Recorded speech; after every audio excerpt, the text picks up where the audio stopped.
Hello everyone. True IAS and PCS में आप सभी का स्वागत है। अपने इस चैप्टर में एनवायरनमेंट एंड इकोलॉजी की डेफिनेशन को हम लोग कंटिन्यू करते हैं। और प्रीवियस लेक्चर में हम लोगों ने एक क्वेश्चन छोड़ दिया था, दो क्वेश्चन छोड़ दिए थे और उन क्वेश्चंस को एड्रेस करते हैं इस लेक्चर के अंदर। ठीक है, आराम से समझना। इन दो क्वेश्चन से रिलेटेड जो कॉन्सेप्ट है वो काफ़ी इंटरेस्टिंग है। आपको बोला गया है 4 चीज़ें पहले आपको कंसिडर करनी है। फोटोसिंथेसिस का प्रोसेस, रेस्पिरेशन का प्रोसेस, सांस लेना सांस छोड़ना। फोटोसिंथेसिस जैसे प्लांट्स अपना खाना बनाते हैं। कोई एक ऑर्गेनिक मैटर है, सड़ गया है, गल गया है, कीड़े मकोड़े उस पर रेंग रहे हैं, कुल मिलाकर उसका डिके हो रहा है। और एक वॉल्केनिक एक्शन।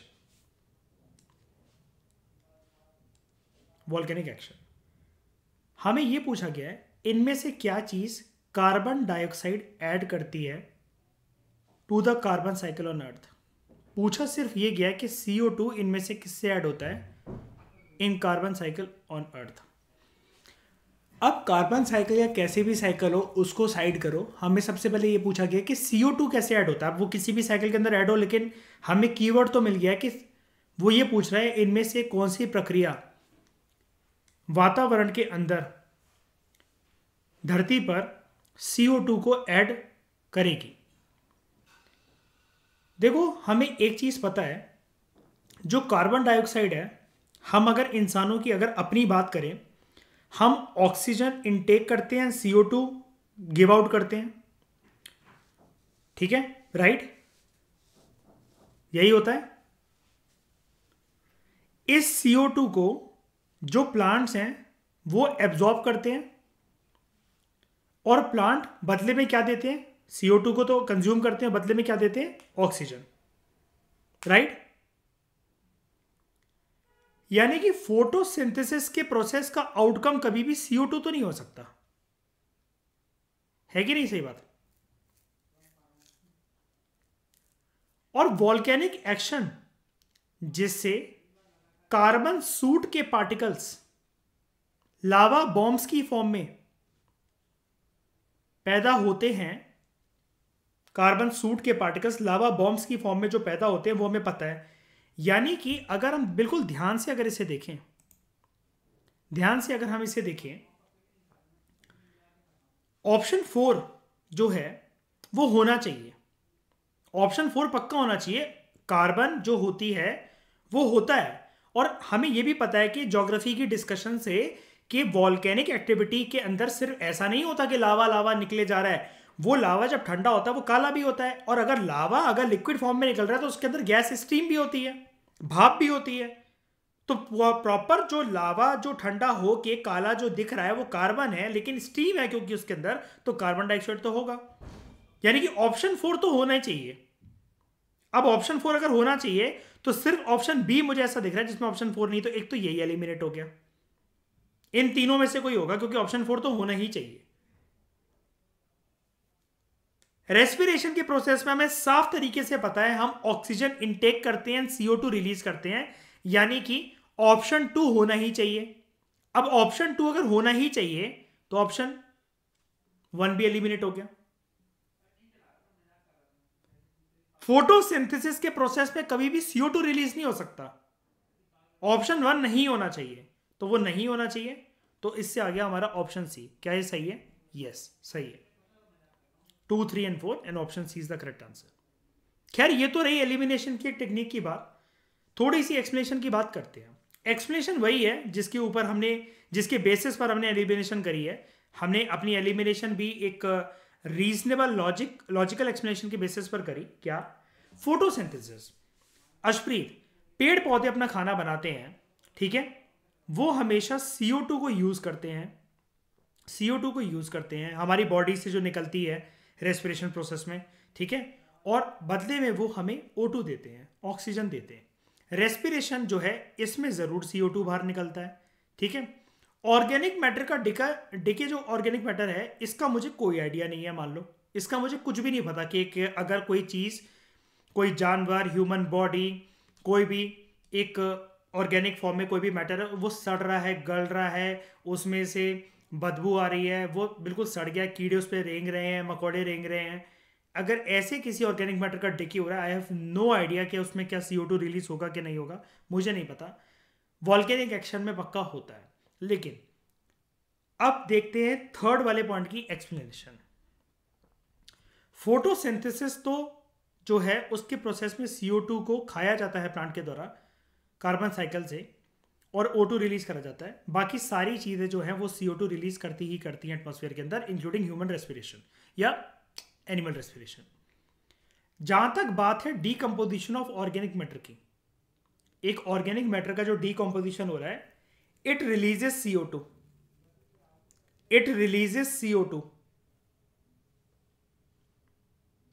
आ गया हमारे सामने, हमें पहली बार पता लगा, हम जानने ही बैठे हैं यहां पर इस चीज को।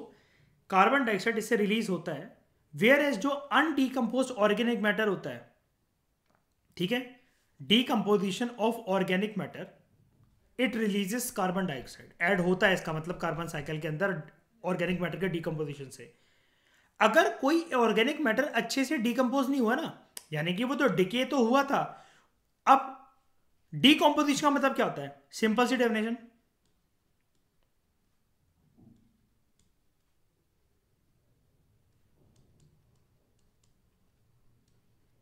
Break down into smaller particles and smaller elements, यही होता है मतलब इसका शाइनी, राइट।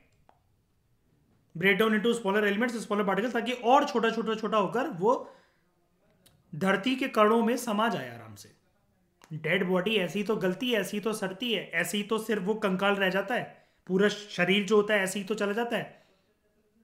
जो प्लांट हो, एनिमल हो, इंसान का कंकाल हो, या कोई भी फल फ्रूट सब्जियां या कोई पेड़ जो दफन हो गया, वो ऐसे ही तो उसकी हस्ती मिट जाती है धरती में समाते ही। अब कुछ ऑर्गेनिक मैटर ऐसे भी तो होते हैं स्प्रीत, जिनका प्रॉपर तरीके से डिकम्पोजिशन नहीं हो सकता, यानी कि वो सड़े गले मर तो गए, दफन भी कर दिए गए, लेकिन अच्छे से उनका ब्रेक डाउन नहीं हो सका। होता है कि नहीं होता ऐसा। अब ये जो अनडीकम्पोज ऑर्गेनिक मैटर होता है ना, ये मिट्टी में कार्बन ऐड कर देता है। हमसे क्या पूछा गया है, हमसे क्या पूछा गया है, इनमें से क्या चीज कार्बन डाइऑक्साइड ऐड करती है, डिके ऑफ ऑर्गेनिक मैटर। जो ऑर्गेनिक मैटर का जो डिके होता है, अगर वो अनडीकम्पोज फॉर्म में रह गया है तो यस, उससे कार्बन रिलीज होगा मिट्टी के अंदर, कार्बन डाइऑक्साइड एकदम से नहीं छूटेगा, पहले कार्बन रिलीज होगा मिट्टी के अंदर, और वो किस फॉर्मेट के अंदर होगा, इनसॉल्यूबल कार्बोनेट्स की फॉर्म में। और ये इनसॉल्यूबल कार्बोनेट जो है, ये कार्बन कंट्रीब्यूशन करेंगे कार्बन साइकिल में। यानी कि चाहे ऑर्गेनिक मैटर का डीकम्पोजिशन हो, ठीक है, या वो पूरी तरीके से डीकम्पोज ना भी हो, तब भी डीकम्पोजिशन में तो बेस्ट है कि CO2 as a gas release हो जाएगी। लेकिन अनडीकम्पोजिशन में, अनडीकम्पोज जो मैटर होगा, डीकम्पोजिशन प्रोसेस पूरा नहीं हो पा रहा है, उसमें कार्बन ऐड होगा सॉइल के अंदर इनसॉल्यूबल कार्बोनेट्स की फॉर्म में, जो कि कार्बन साइकिल में मर्ज हो जाएगा। अब सवाल ये उठता है, भैया इतनी विज्ञान तो पढ़ा नहीं है, इनसॉल्यूबल कार्बोनेट्स क्या होते हैं, जरा ये भी समझा दो। तो चलो बताता हूं मैं आपको, जितनी जरूरत है उतना बताता हूं मैं आपको। देखो, बेसिक लेवल से, अगर वैसे तो 11th क्लास की बात है ये, लेकिन अगर हम 9th क्लास को भी थोड़ा थोड़ा छांट लें तो थोड़ा बहुत, अगर 6 से लेकर 10 तक की अगर हम केमिस्ट्री देखें तो उसमें हमें एक वर्ड देखने को मिलता है, कार्बोनेट्स। सबसे बड़ी बात तो राइटर का यहां पर ये लिखना इनसॉल्यूबल कार्बोनेट्स, ये अपने आप में एक ट्रैप है। कैसे? क्योंकि जो कार्बोनेट्स होते हैं, कार्बोनेट्स होते हैं वो सारे के सारे इनसॉल्यूबल ही होते हैं, सिर्फ 3 को छोड़कर, सिर्फ 3 को छोड़कर। पहली बात है कि आप कहोगे कार्बोनेट्स क्या होते हैं, कार्बोनेट होता है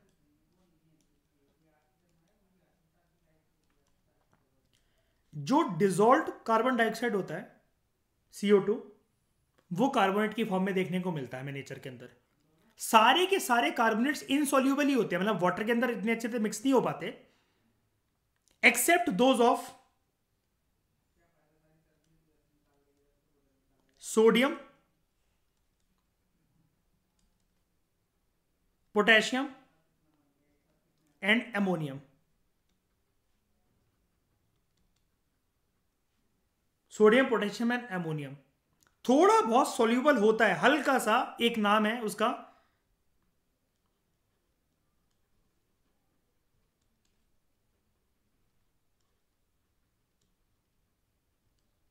मैग्नीशियम कार्बोनेट।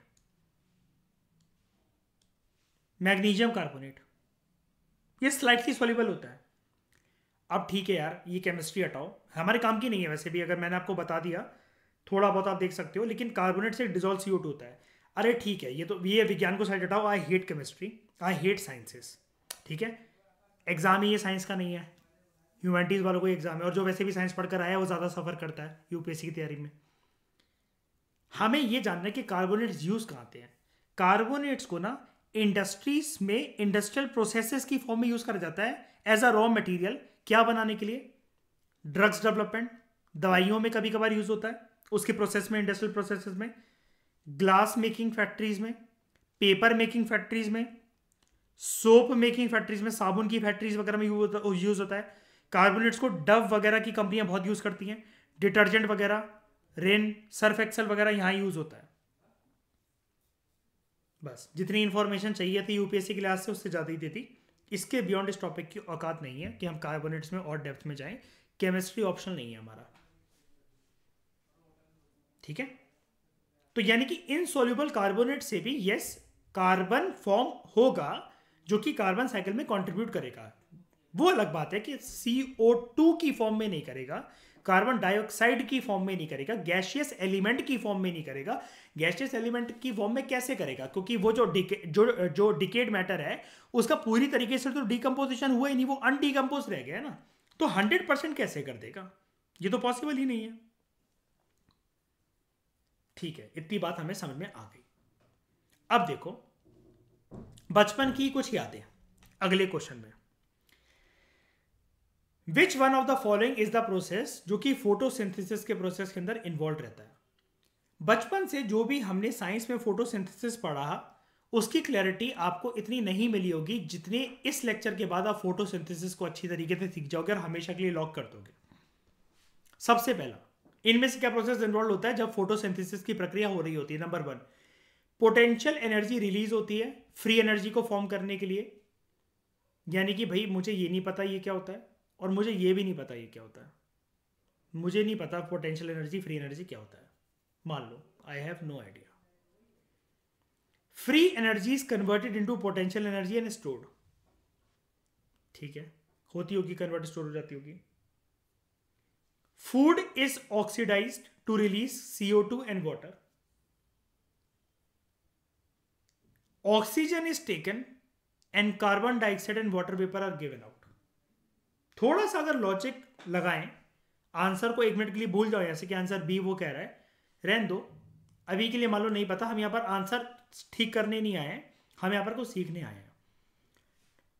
देखो हमें इतना पता है कि फोटोसिंथेसिस के प्रोसेस में कभी भी प्लांट ऑक्सीजन इनटेक नहीं करते हैं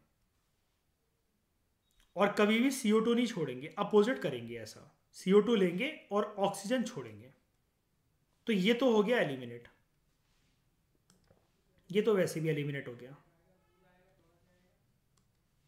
यहां पर ये कुछ अंग्रेजी बक रहा है मुझसे, फूड इज ऑक्सीडाइज्ड, इसको छोड़ो, मुझे यहां पर कीवर्ड ही दिख रहा है, कुछ चीज की ऑक्सीडाइजेशन हो रही है, मुझे नहीं पता ये क्या होता है, आई हैव नो आइडिया, मान लो।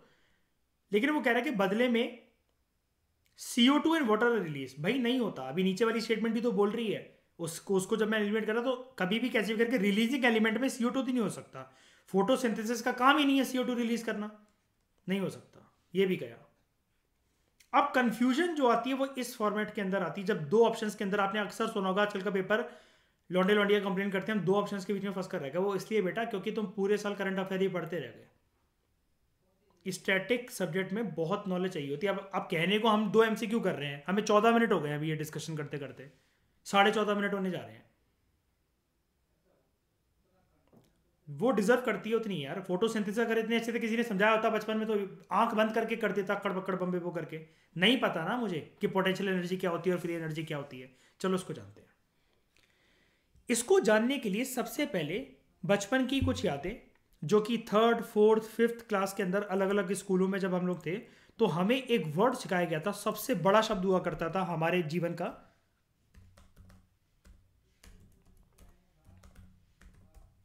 फोटोसिंथेसिस। फोटोसिंथेसिस को समझने से पहले हम इसके एक, जब थोड़े से बड़े होते थे और ये क्लासेस में साइंस में आता रहता था, 4th class, 5th class, 6th class, छठी क्लास तक जाते जाते हमारे सामने एक ये फॉर्मूला पेश करा जाता था कि बच्चों इसको याद रखना, ये आपको मिड टर्म के अंदर आएगा। हमारी टीचर हमें ऐसा बोलती थी, 6CO2 प्लस 6H2O, फोटोसिंथेसिस का प्रोसेस इन दोनों को मिलाकर यूज होगा और बदले में छोड़ेगा plant C6H12O6 glucose plus 6O2 oxygen. ऊपर के ये केमिकल फॉर्मूले को हटाओ, नीचे देखो, कार्बन डाइऑक्साइड और पानी की मदद ली जाती है जिसकी वजह से प्लांट अपना फोटोसिंथेसिस का प्रोसेस कैरी आउट करते हैं। ये gas, carbon dioxide, water, cooker, खाना क्या बनकर आया? Glucose and oxygen. ये प्रक्रिया है, ये जितनी देर खाना बन रहा है फोटोसिंथेसिस प्रक्रिया है। इसमें यहां पर एक जो चीज है वो बहुत मदद करती है प्लांट की खाना बनाने में, कि गैस सिलेंडर बीच में खत्म ना हो जाए, तो वो काम करता है सूरज। मुझे एक बात बताओ, हम सनलाइट जो है, प्लांट को अगर सनलाइट लेनी पड़ती है, या हमें भी, ऑर्गेनिजम्स को भी, सनलाइट कितनी मात्रा में अवेलेबल है? कितनी मात्रा में अवेलेबल है बताओ? अनलिमिटेड है ना? हम जब सूरज से सोलर एनर्जी एक्सट्रैक्ट कर रहे होते हैं, बदले में हम उसे क्या देते हैं? ऑर्गेनिजम्स क्या कुछ रिलीज करते हैं बदले में सनलाइट को एब्जॉर्ब करने के बाद? बताओ। क्या मैं ऐसा कह दूं स्प्रीति से, ये एनर्जी का फ्री भंडार है, जितना है उतना लूट लो? अब आ जाओ वापस। जितना आए, जितना मिले उतना लूट लो। यही है, यही है सूरज का नेचर, जिसको बोला जाता है फ्री एनर्जी। अगर हमें सिर्फ इतना पता है कि सूरज की जो एनर्जी है वो फ्री एनर्जी है, और फोटोसिंथेसिस का क्वेश्चन तो ऑब्वियसली बात है, घर के इलेक्ट्रिक बल्ब, ट्यूबलाइट के बारे में तो ये पूछेगा नहीं। एक जो सिंसियर एस्पिरेंट होगा, मैं ये नहीं कह रहा कि आप फ्री एनर्जी, पोटेंशियल एनर्जी को जानते होगे, थर्ड और फोर्थ तो एलिमेंट हो जाएगा। एक सिंसियर एस्पिरेंट होगा तो उसको इतना तो पता होगा कि फोटोसिंथेसिस जो है उसमें सूरज की किरण का यूज होता है, किरणों का यूज होता है, which is solar energy, sunlight. अब एक बारी फोटोसिंथेसिस की डेफिनेशन जानते हैं। आ जाओ वापस।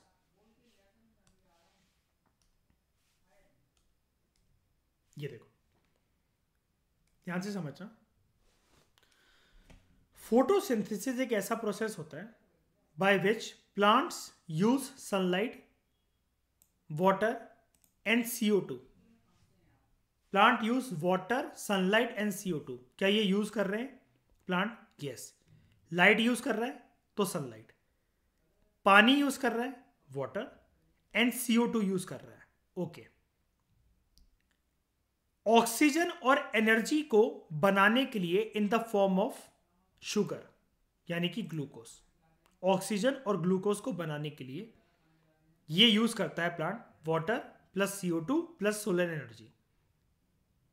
तो ये तो वैसे भी एलिमिनेट हो जाने थे। ऑक्सीजन इज टेकन, नहीं भाई, फोर्थ ऑप्शन देखो, ऑक्सीजन इज टेकन। कहां oxygen is taken? CO2 is taken, CO2 is taken. ऊपर वाला ऑप्शन, फूड इज ऑक्सीडाइज्ड, क्या रिलीज करने के लिए?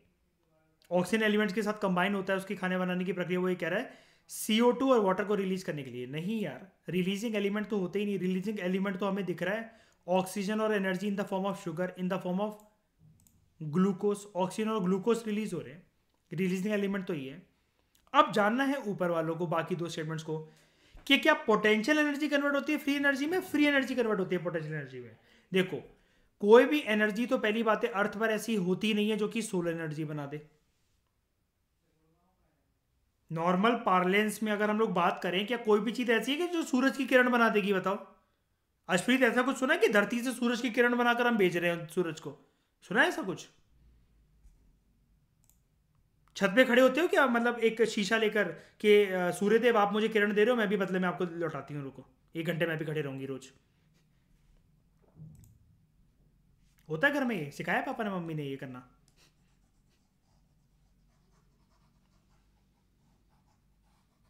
अब देखो, यहां पर जो डेफिनेशन है, photosynthesis is a process used by plants and other organisms to convert light energy into chemical energy. ये याद रखना, फोटोसिंथेसिस के प्रोसेस के अंदर हम लोग लाइट एनर्जी को यूज करते हैं, प्लांट्स यूज करते हैं हम क्या, केमिकल एनर्जी में कन्वर्ट करने के लिए, इसको केमिकल एनर्जी बनाने के लिए।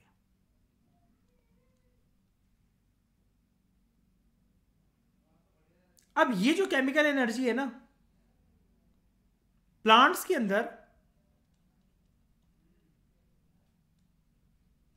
जो सेल्स होते हैं उनकी सेलुलर रेस्पिरेशन जब होगी, उस प्रोसेस में केमिकल एनर्जी यूज करेगा प्लांट, बाद में इसको रिलीज कर देगा ऑर्गेनिजम्स की एक्टिविटीज को फ्यूल करने के लिए। ऑर्गेनिजम्स कौन है यहां पर,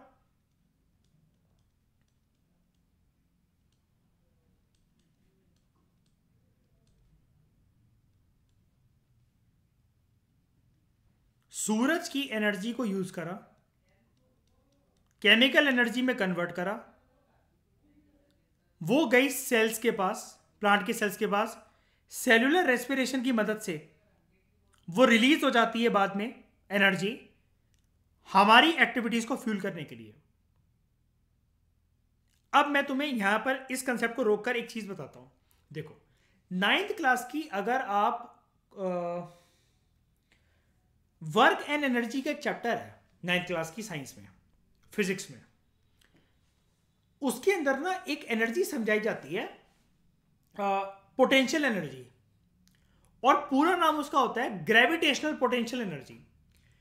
पोटेंशियल एनर्जी का मतलब क्या होता है भाई, अगर ये ए है और ये बी है, यहां से यहां अगर इसमें कुछ भर दिया जाए ना तो उसके पास पोटेंशियल आ जाती है ए से बोरो करके, और ये भी एक प्रकार से एक एनर्जाइज्ड ऑब्जेक्ट, एक थिंग बन चुकी है, जो कि किसी और चीज के ऊपर अगर गिर जाए, पड़ जाए या अफेक्ट करने की कुल मिलाकर इसके पास कैपेबिलिटी है बी के पास। इसने पोटेंशियल एक्वायर करी है। ग्रेविटेशनल पोटेंशियल एनर्जी ऐसे होती है, मान लो फॉर एग्जांपल, जो मैंने कुछ कुछ बुक्स में देखा एग्जांपल, वो ये है कि अगर घर पे अगर एसी ऊपर लगा हुआ है ना, आपकी दीवार पे लगेगा एसी, एसी तो आप नीचे तो डोलोगे नहीं उसको फ्लोर पे लेकर, ऊपर लगा हुआ है, वो अगर एसी जो है ना, अगर वो दीवार पर टिका हुआ है कैसे भी करके, चाहे लकड़ियों से ठोकर वो करके, उसके अंदर पोटेंशियल एनर्जी आ गई। क्यों? क्योंकि वो ग्रेविटी के अगेंस्ट उठ गया है। अब ये किसी की खोपड़ी पे अगर गिर गया, टांगों पे गिर गया ना, बंदे को अच्छा खासा इफेक्ट होगा। एक पत्थर जिसको एक बिल्डिंग से फेंका जा रहा है, उसके अंदर पोटेंशियल एनर्जी है, बिकॉज वो अगेंस्ट द ग्रेविटी जाके, अब जो ग्रेविटी की तरफ गिरेगा ना, वो कुछ ना कुछ, एक गाड़ी का नुकसान, किसी की खोपड़ी का नुकसान, कुछ ना कुछ तो वो कर सकता है। अब ये तो हो गई फिजिक्स की बात। अब नॉर्मल पार्लेंस के अंदर इसी से एसोसिएटेड एक पोटेंशियल एनर्जी की बात करते हैं।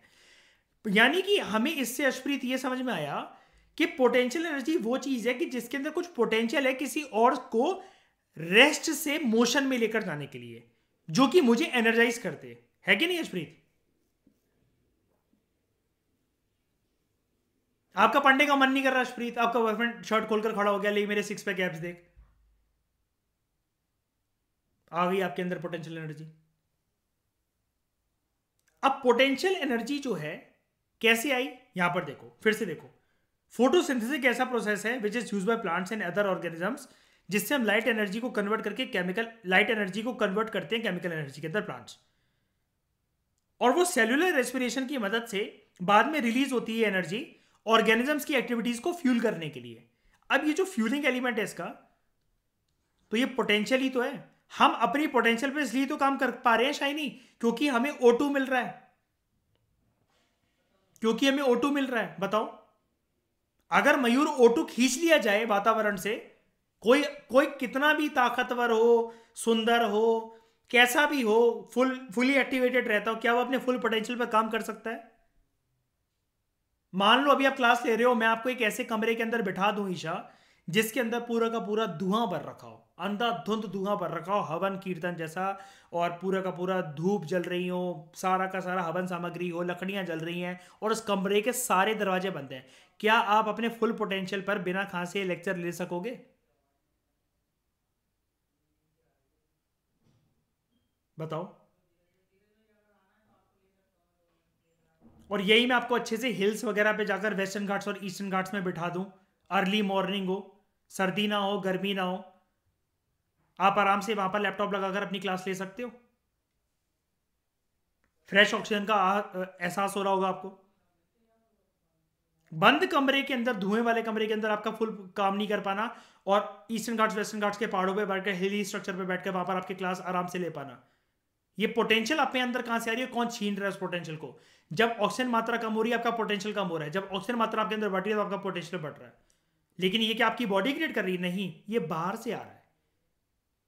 किसी और ने कुछ मेहनत करी, उस मेहनत को हमने बोरो करा, जिसकी वजह से हमारी पोटेंशियल क्रिएट हुई। अब आओ स्टेटमेंट 1 के ऊपर। पोटेंशियल एनर्जी रिलीज होती है फ्री एनर्जी फॉर्म करने के लिए। गलत। अशप्रीत समझ रहे हो इसे? ये तो कैसे भी करके फॉर्म हो ही नहीं सकती ना अशप्रीत। फ्री एनर्जी जो है, it is converted into potential energy. Ashpreet, does it make sense now? सूरज की किरणें कुछ ना कुछ करके एक पोटेंशियल एनर्जी बनाने में मदद करेंगी। और वो कैसे बनेगी? ये रहा उसका पूरा का पूरा प्रोसेस आपके सामने। Light energy, chemical energy, cellular respiration की मदद से। मतलब अब देखो, कुल मिलाकर बात है, सूरज की किरण से प्लांट ने खाना बनाया, उनके खाना बनाने की वजह से उन्होंने ऑक्सीजन छोड़ दिया। ऑक्सीजन जो छोड़ दिया, उसकी वजह से हमारी सांसें चल रही हैं, हमारी रूह हमारे शरीर में बैठी हुई है। ये है आम भाषा, ठीक है। और इसकी मेंटोस भाषा है ये वाली, कि light energy will be converted into chemical energy, chemical energy into cellular respiration, cellular respiration जो है it will be fuel for organisms to survive, which will work in the form of potential energy. हमें potential मिल गई एक काम करने की, हमारे अंदर एक पोटेंशियल आ गई। ये पोटेंशियल, अच्छा एक बात बताओ, ऑक्सीजन कैसे भी इंसान अपने शरीर के अंदर क्रिएट कर सकता है? बताओ, बेसिक ज्ञान कर सकता है कैसे भी करके? बताओ मयूर, हो सकता है ऐसा? ईशा, नहीं, है ना? Potential energy is released to form free energy. False. Sun की जो फ्री एनर्जी होती है वो कन्वर्ट होती है पोटेंशियल एनर्जी के अंदर, पोटेंशियल एनर्जी में, फोटोसिंथेसिस के प्रोसेस के अंदर। फूड का ऑक्सीडाइजेशन होता है कार्बन डाइऑक्साइड वाटर को रिलीज करने के लिए। नहीं, रिलीजिंग एलिमेंट कभी हो ही नहीं सकता CO2। हमेशा oxygen is release, not carbon dioxide. अगला था oxygen is taken and CO2 and water are given out. नहीं, CO2 तो कभी निकल ही नहीं सकता। CO2 is taken, oxygen is given out. Sunlight की जो फ्री एनर्जी है वो कार्बोहाइड्रेट्स के अंदर पोटेंशियल एनर्जी के अंदर कन्वर्ट होती है, पानी को यूज करके और CO2 को यूज करके। ऑक्सीजन फिर रिलीज होता है इस प्रक्रिया को यूज करके। ये ऑक्सीजन रिलीज हुआ और इससे हमारे अंदर एक पोटेंशियल आ जाती है काम करने की। और plus animals, humans plus animals.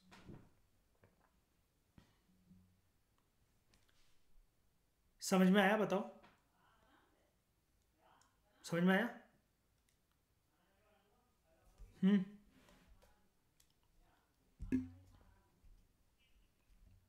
तो इस डिस्कशन में दोस्तों फिलहाल लेते हैं। Thank you very much for discussion.